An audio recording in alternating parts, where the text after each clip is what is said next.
Yo, yo, yo, what is up, everybody? This is Colin, back at it again with episode 16 of A New Direction, the podcast where we talk about all sorts of stuff, a variety of topics, and just kind of give my opinions on different things and whatnot. Today, like usual, we've got four different topics to talk about, although two of them are kind of like intertwined, like the first and second ones kind of go together, and so we will definitely kind of fluidly go between them a little bit, but they are related, so you'll kind of see that. But like usual, we've got the music recommendation here for the episode, and today we are going to be recommending the Death Crush EP by Mayhem, which released in 1987, I believe. And it was kind of like their first sort of like black metal sound. I mean, it's definitely not like necessarily black metal in the traditional sense, like when you think of Mayhem's later works and then like the second wave stuff with like Emperor and stuff like that. It's definitely not in that same vein, but it's still definitely, you can kind of hear the you know the the infant stage of the black metal writing process here, from this EP. And so overall, it's one that I like. I listen to it a fairly bit often, a good bit.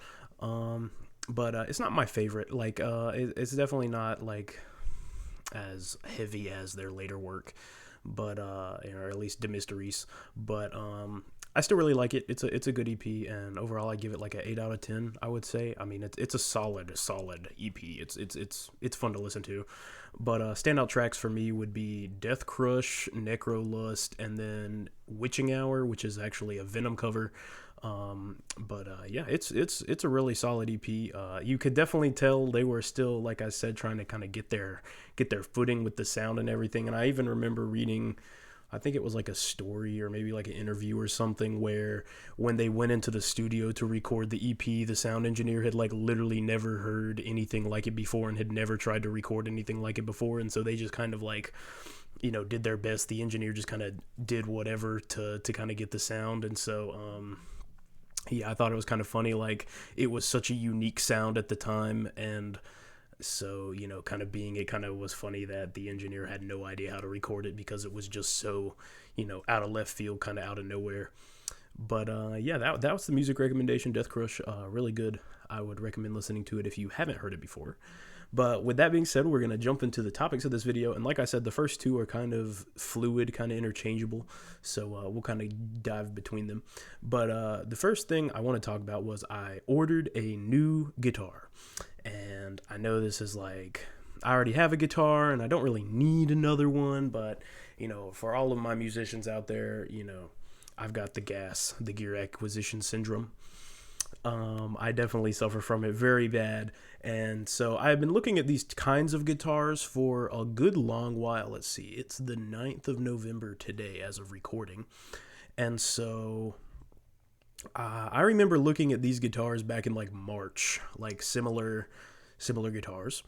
And so it's kind of taken me a good little while to sort of get to where I was able to find one and order one.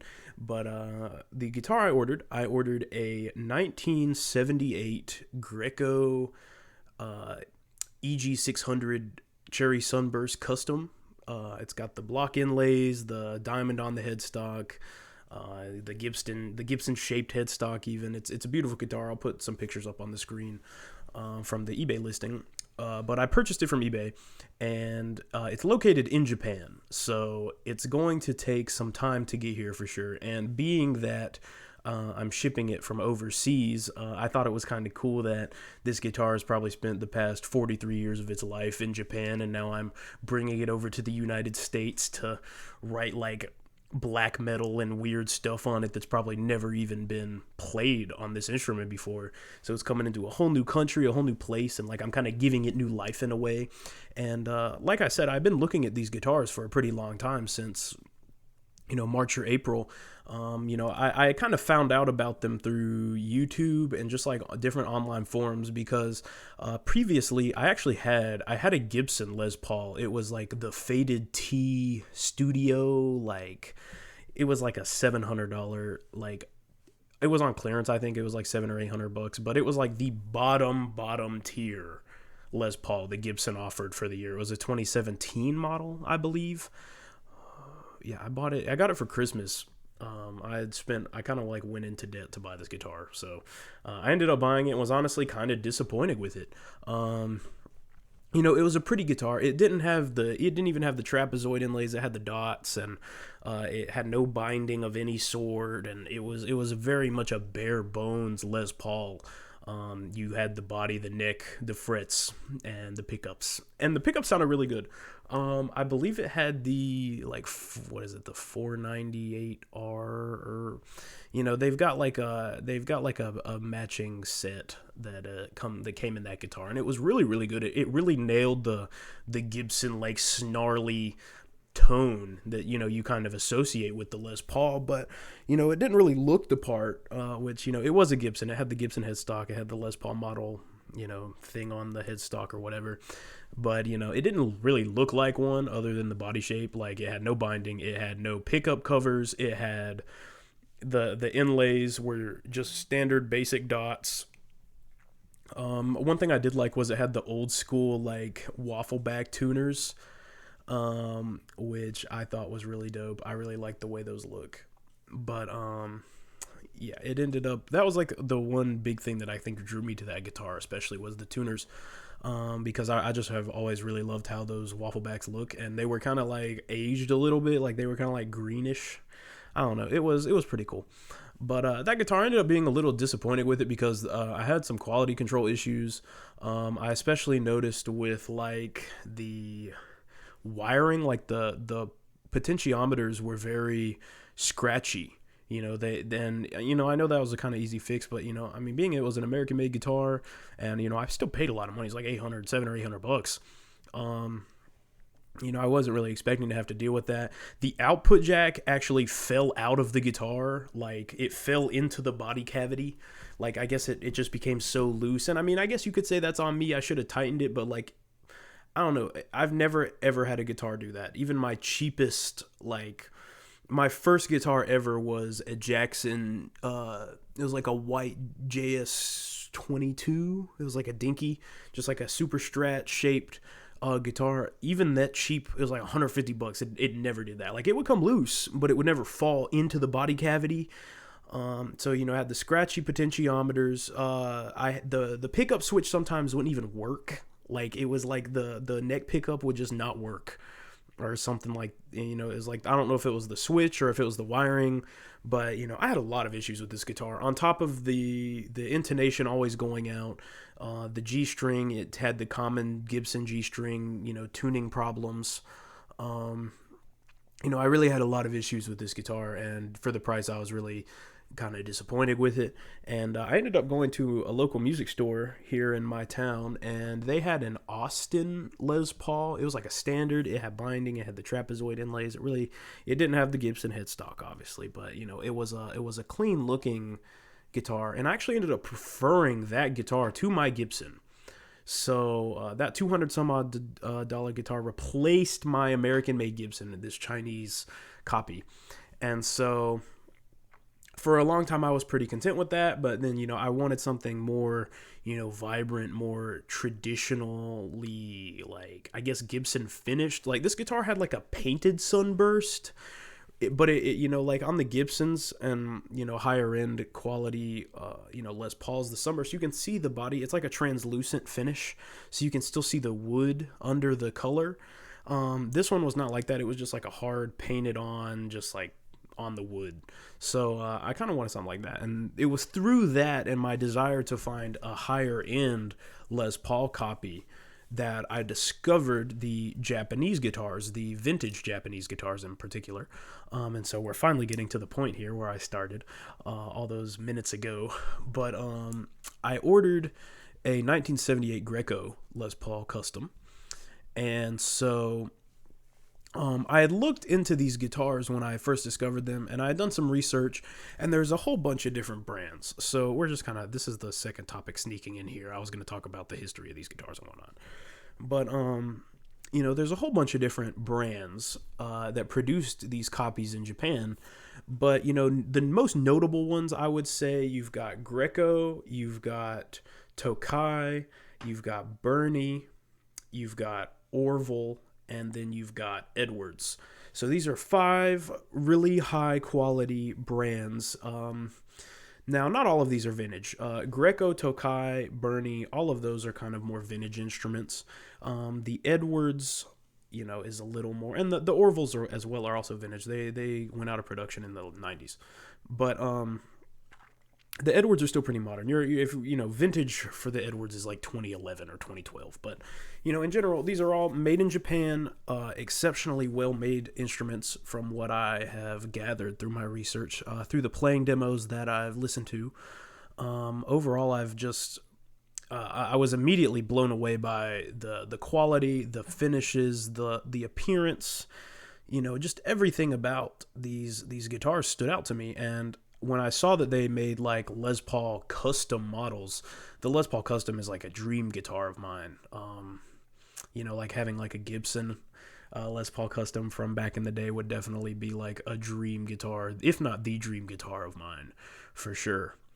But seeing that they made these custom models, I really started kind of gassing for one of these guitars. Like I really wanted to get one, but at the time, like I wasn't making as much money. I had more, I wasn't able to be as, I guess, free with my money at this point, and they were really expensive. Like the prices of these are only really going up because they're vintage, and as time goes by, they're going to appreciate, even though there's like a whole bunch of them. I mean, they're still being sold for ridiculous prices. Compared to what they would have cost back in the day to buy from the factory. And Magnolia is down here, but these guitars are definitely like appreciating in value. And so when I was first looking at them, they you could still find them you could find decently quality ones for like $500, $550 maybe, but the Orville's, especially Orville's, was actually owned by Gibson. Orville was a company that Gibson used the name to distribute Japanese-made Les Paul copies, like officially licensed Les Pauls, into the Japanese domestic market. And so the Orvilles kind of have they're kind of like a step above all the rest, since they are actually affiliated with Gibson. It's not like a copy, it's literally like a licensed, like they were able and allowed to use that body shape and that headstock shape and everything. And so seeing how those have kind of gone up in value these past few months has been crazy, because when I was still looking, you could see Orville's for like $700, $800 maybe when I was first started to look back in March. They were creeping up to that $1,000 price point. And now, having just ordered my Greco, the Orville's at the same time are well over $1,000. You're looking even for the non Orville by Gibson models, because there were two tiers to these guitars. There were the standard Orville's, and then the Orville by Gibson, which that was literally printed on the headstock. The Orville by Gibsons used an actual nitrocellulose finish, which is what comes on the actual American Gibson guitars. They used better pickups. I think they might have actually had American Gibson pickups, and then they used just like better woods, I think, as far as I know. But the Orville by Gibsons are more desirable. Those are pushing like the $1,500, $1,600 mark. But even the regular Orvilles at this time are well over the $1,000 price point now. So it's been crazy to see the appreciation. But Greco was a brand that I was immediately drawn to because, for one, they kind of are more revered, I guess. Like they're more the, Greco is one of the prime names in the vintage guitar market, the vintage Japanese guitar market. And so, seeing the copies and seeing how Greco was one of these names that kept popping up, I started to do research into Greco. And, I found that they were really well revered for the quality. And, they're not necessarily perfect guitars, but overall, I mean, they are very well made, and, they look really pretty. I think the Grecos especially are some of the prettiest copies that came out of the time. And I read that the best years in general for Greco were like the late 70s through the like early 80s. That was where you're going to find like the best quality Grecos, where they were really on their game.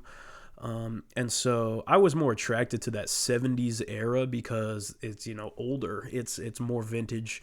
And my grandfather has a vintage guitar that I've talked about before. And so, I kind of wanted to get a vintage guitar myself that I could play, but one that wouldn't, be more of a workhorse and not so much a genuine collectible.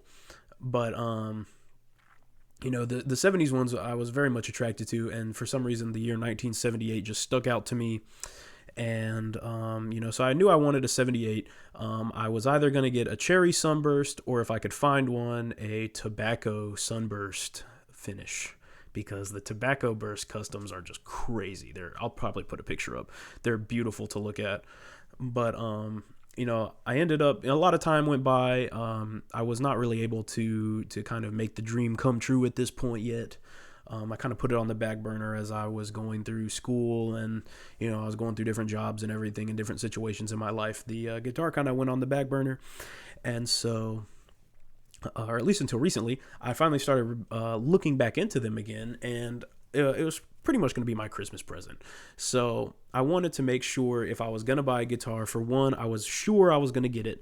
And for two, I wanted to make sure I got exactly what I wanted to get, the instrument that I wanted and desired to have. And so it was almost literally like the stars aligned or something. I mean, I don't know. It was crazy.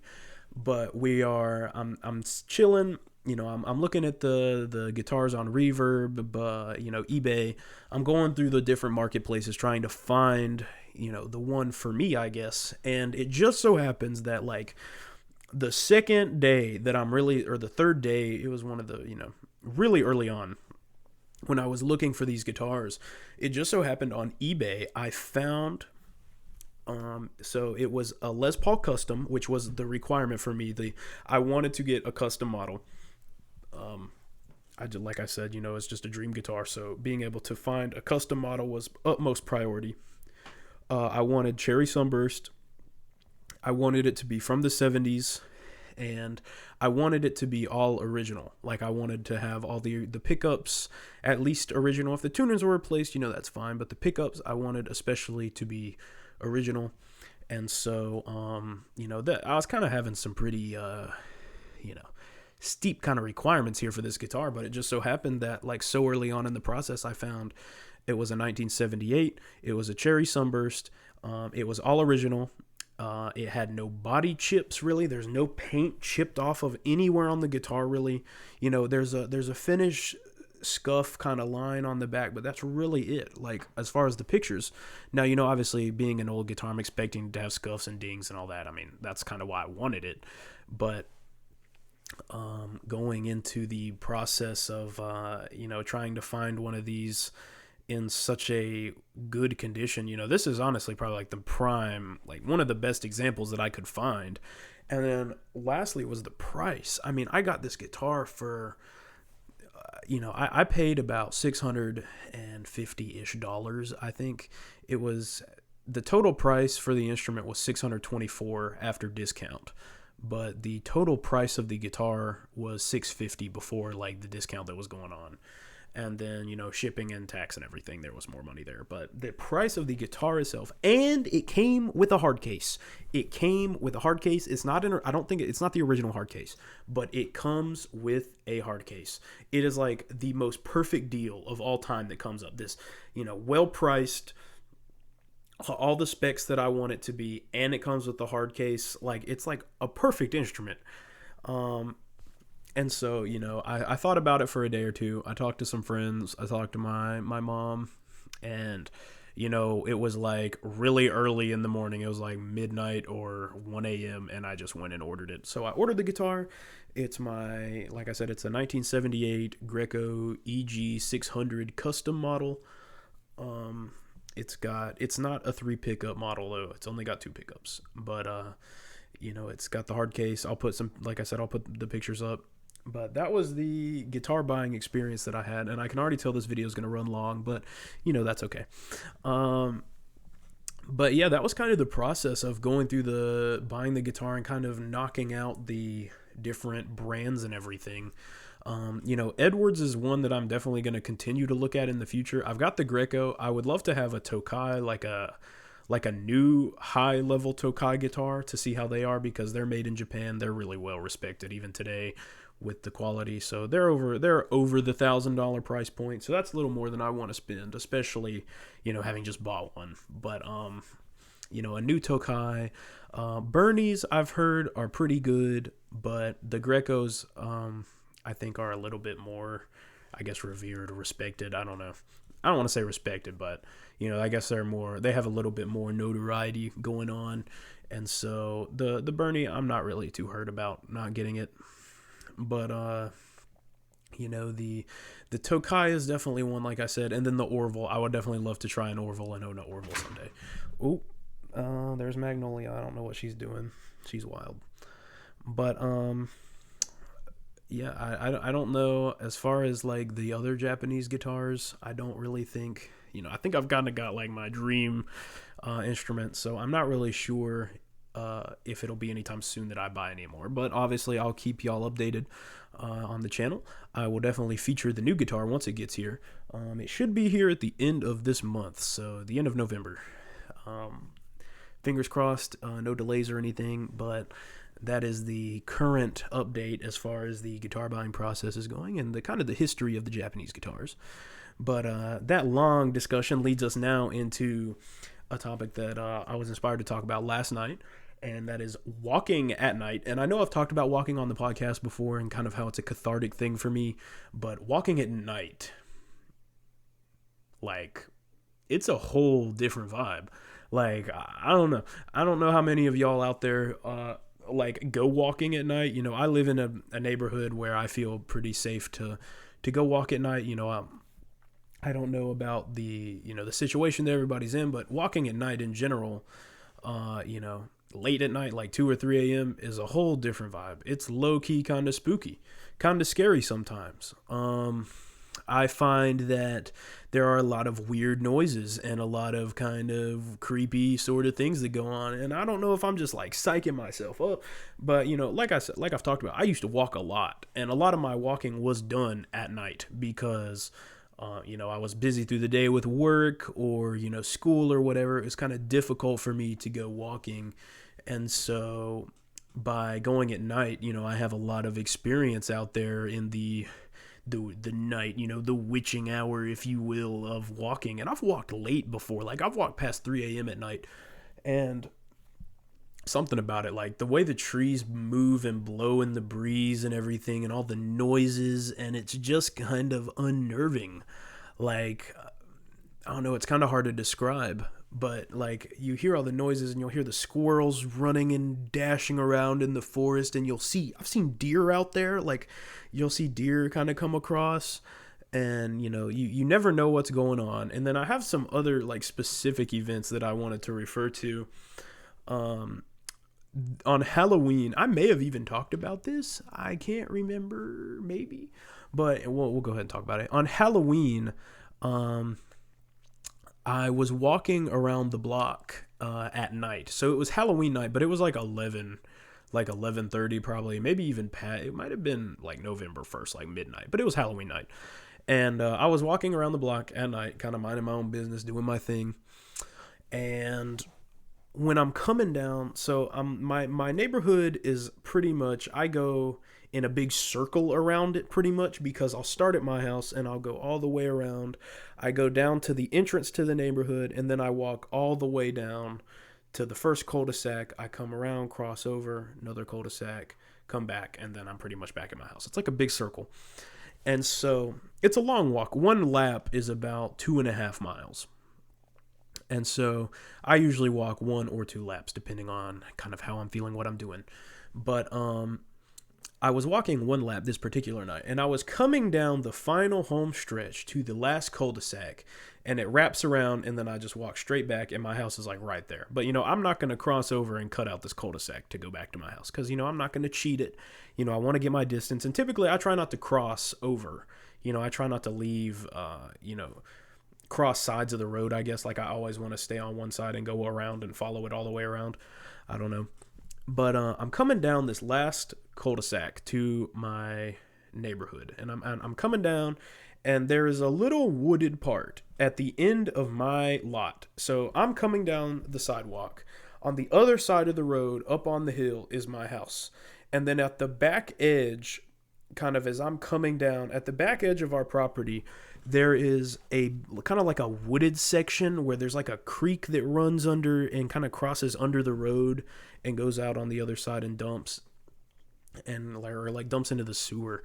And so I'm kind of coming down past that wooded area. And as I've had kind of creepy experiences here in this wooded area, I heard like a frog belch at me one time and made like all sorts of noise. And I kind of freaked out a little bit that time, but that's a story for a different day. But I'm coming down and I'm crossing through past this wooded part.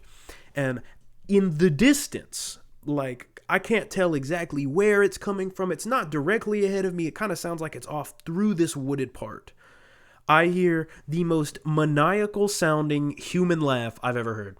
And I'm sitting here like I'm walking and I hear that and I'm like, I'm not stopping. Like I'm certainly not stopping at this point. But I'm walking down this street and I hear the laugh and I'm like, oh my God. I was like, what the hell is that? Like, is it a serial? It's Halloween night. So I'm like, so it can't, is it a serial killer? Is it some crazy, are people having a party or something? And I have no idea where it's coming from, but it's like very clearly audible to me. And so I'm walking and I start speeding up because, I'm going down. So I'm going down the cul-de-sac and I come back around. And as I come back the cul-de-sac, like I come back down the street of the cul-de-sac on the other side, back to my house, I hear the laugh again.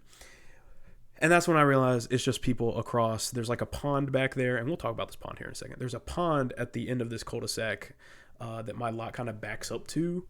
And across the pond in the other neighborhood, there were people having like a party or something. And so that was that, but it freaked me out. But that is not the only encounter that I've had going down to this pond, the cul-de-sac thing. There is a house, okay? So if we're coming down, like I turn off the cut-through road to get on this street, and it leads straight back into the cul-de-sac, goes around, comes back up to my house. So as I'm coming down this road, and I get down past my house, because my house sits on this corner. So I go past the corner and I'm traveling deep into the cul-de-sac, past my house to come back around to it. And there is a house on the right side of the road that goes, down into this cul-de-sac. On the right side of the road, there's this house. And this house is kind of mysterious. Like, it's kind of like, I never see anything go on there. Like, there's a truck that sits out front that never moves. And I know whoever lives there has a Corvette. They have a C7, Stingray. I think it's a manual Corvette. And they live in that house. But I never see anybody there. I never see who lives there. I don't know anything about these people. And it's just very mysterious. Like the grass is kind of overgrown and like it kind of just looks it doesn't look run down, but it looks like it's, I guess hasn't been taken as great a care of. But they have this AC unit out front of their house. And as I am walking past this house, this AC unit kicks on. So I'm kind of down the street a little bit and the AC unit kicks on. Well, for some reason, I don't know if it's just like a dilapidated ass AC unit or something, but it kicks on and when it starts spinning and the blade starts rotating, it sounds like footsteps, like somebody's walking, right? And so as I'm audible, like this is very clearly audible to me. It's loud. It's off to my right side because I'm on the left side of the street, on the opposite side of the street. This is, if this is me, the house is over here. And, I'm up further from the house, but it's very loud. So I can hear it kind of right behind my head, kind of back this way. And it kicks on. And as it starts spinning faster, it sounds like the footsteps are speeding up. So I think like immediately, as I don't realize at first that this is an AC unit. So I think there is somebody running up behind me. So I jump out of my skin. I leap, just jump straight up in the air and flip around. And, I see it's an AC unit and I laugh really hard at myself. But, for that moment in time, I thought I was going to die. I thought it was game over for me. I thought I was done. I was going to pass away right then and there. But yeah, fortunately that didn't happen. And I'm coming to y'all today with this podcast. But if I had died then, yeah, I don't know. That would not have been fun. But the kind of the last little part about the walking at night that I want to talk about was the pond at the end of the cul-de-sac. So this pond, I think it's like a man-made pond for sure. I don't think it's naturally occurring, or if it is naturally occurring, it's definitely had some like routing done to it a little bit. Like the water is not in its original location. But this pond at night is very very creepy because like the moonlight like reflects off of it, but you can see the waves of the pond, and it's really sorry, Magnolia's chewing on something. What are you doing?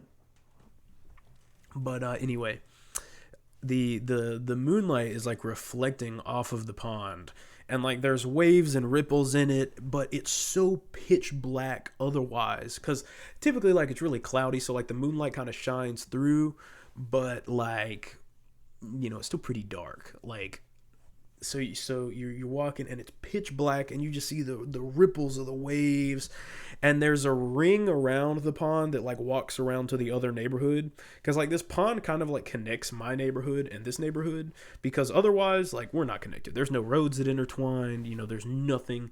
We do not share any common roads or anything, but this pond kind of connects the two neighborhoods together. And so like there's a ring around it, and like I don't know, it's really creepy. It just feels like there's somebody out there watching you, or like the creature from the Black Lagoon is gonna come out, and like I don't know.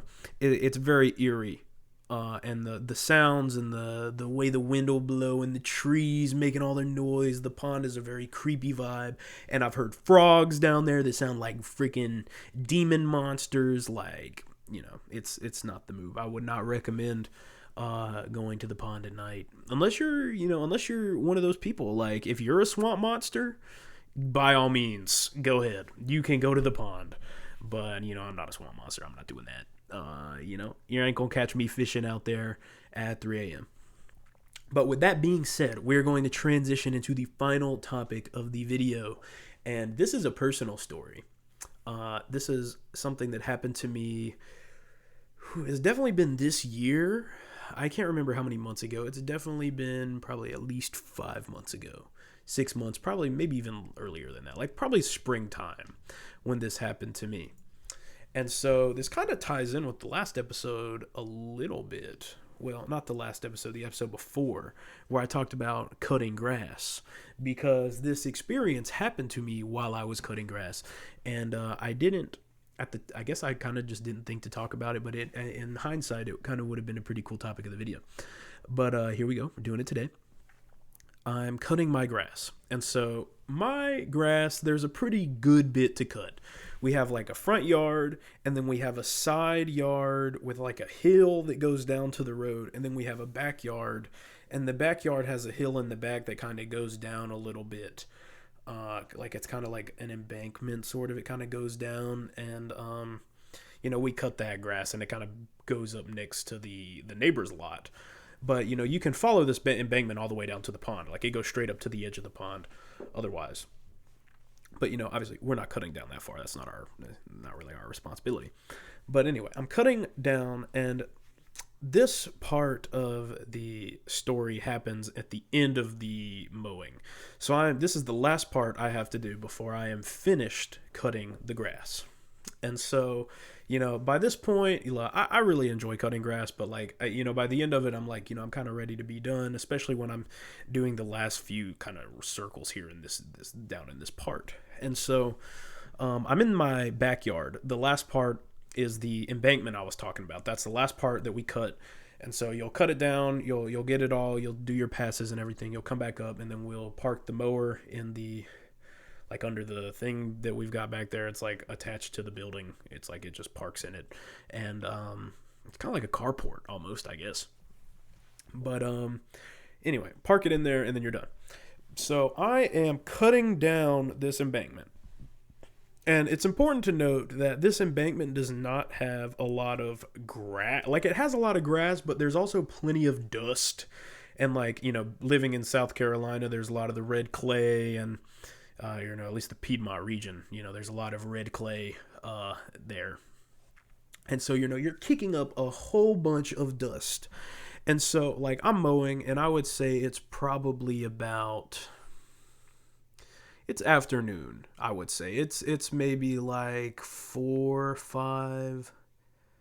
It might even have been later than that. I can't remember, but I'm pretty sure it was in the afternoon. It was probably like 4 or 5 o'clock when I'm cutting. And so I'm finished up the mow. I've done the front, I've done the side. I'm doing the last part of this embankment. And as I'm going around, the way I cut the embankment is I go down and I circle around and come back up. And then I just kind of cut in long ovals, if that makes sense. And I'll clear all of it out, and it cuts it all. And it works really well. I've kind of developed my own strategy for cutting the grass, living here and having done it so many times. You kind of figure out the best way to get it done, the most efficient way. And so, that's just kind of how it works for me. I go down and cut the ovals. And so I'm almost done when this happens. I'm almost done cutting the ovals. So I'm coming down, I'm within my last probably 4 or 5 passes of finishing. And so I've come back up, all right, and I go down. And as I come back up, it's important to note that, like I said, it kicks up a lot of dust, and especially going up because, I don't know, it kicks up a whole bunch more dust, it seems like, going up and down. But, especially after having gone up and going back down, you're kicking up a whole bunch of dust. So, I've come up, there's a whole bunch of dust. I'm going back down, and as I'm coming back down, I'm going over, more dusty parts, and, I'm kicking up more dust. So it's getting very hazy back here. So that is an important thing to note. That, it wasn't like a huge just cloud of dust. Like, you could still easily see through it, but it was a little bit hazy. And so I come down, and I come back up around to complete my oval.